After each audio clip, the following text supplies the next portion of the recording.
Hello my friends, I am the Chugs Boson and this is the Chugs field.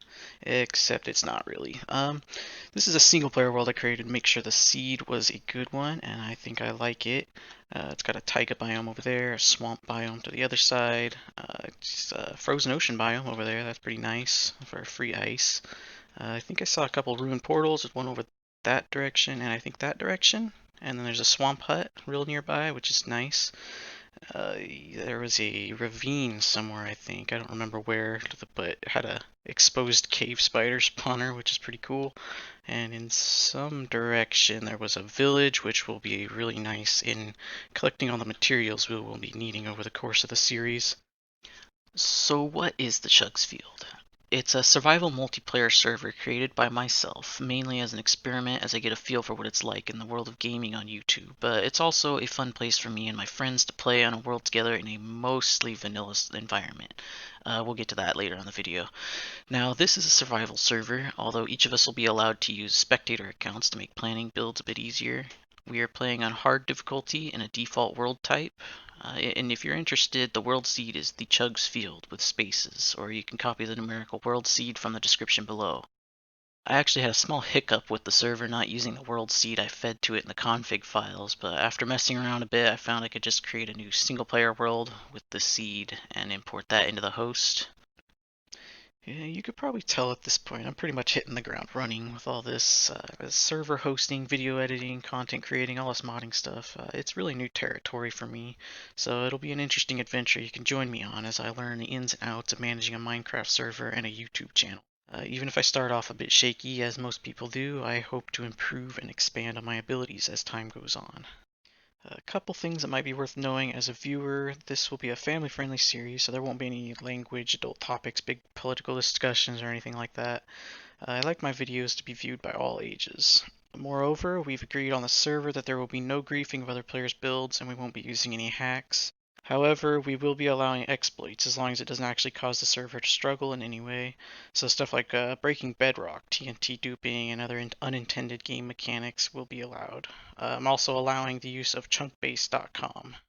Let's go ahead and take a look at the mod packs. Like I said, this is generally a vanilla server, but there are a few small changes that I think make the quality of life on the server much better for everyone. Most of what we're using is from Vanilla Tweaks, which is created by Exumavoid and his team of wizards. There's a link to the site in the description.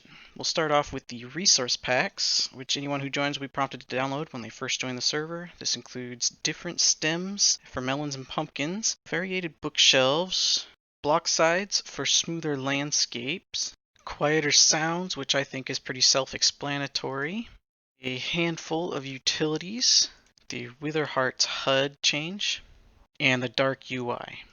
Now for data packs, we've got double shoulder shells, more mob heads, silence mobs, count mob deaths under the mobs section, armor statues, item averages, kill empty boats, redstone rotation wrench, along with terracotta rotation wrench, and durability ping under the item tools, AFK display, multiplayer sleep, custom nether portals, the statistics trackers, player head drops, spectator night vision, conduit power, and real-time clock under the utilities section.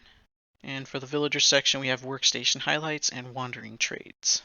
And for crafting tweaks, we have back to blocks, dropper to dispenser, rotten flesh to leather, sandstone dyeing, universal dyeing, straight to shapeless, blackstone cobblestone, more trapdoors, more bark, more stairs, more bricks, craftable gravel, craftable coral blocks, and all the unpackables here. If you're confused about what any of these do, the site includes explanatory videos of almost everything, as well as instructions on how to install them on your world or server. And finally, we do have a handful of packs that are not part of Vanilla Tweaks.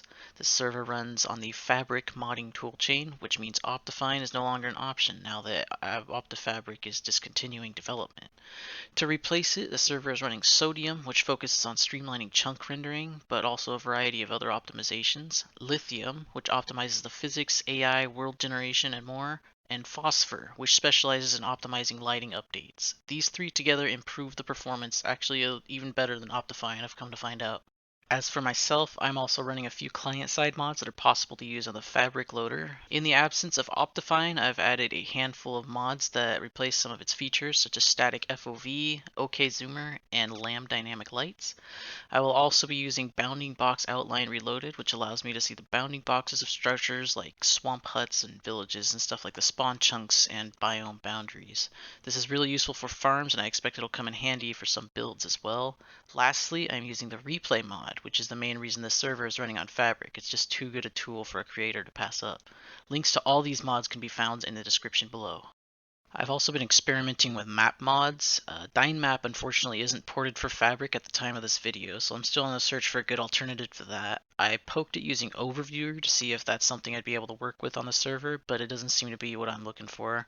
So for now, there is no map of the Chugs field, but I'm open to suggestions. And that's about it for this one. No real gameplay yet. I expect to be launching the series on YouTube pretty soon, so you can keep an eye out for that one. I hope you enjoy, and I hope you're as excited to start this journey as I am. I will see you in the next one.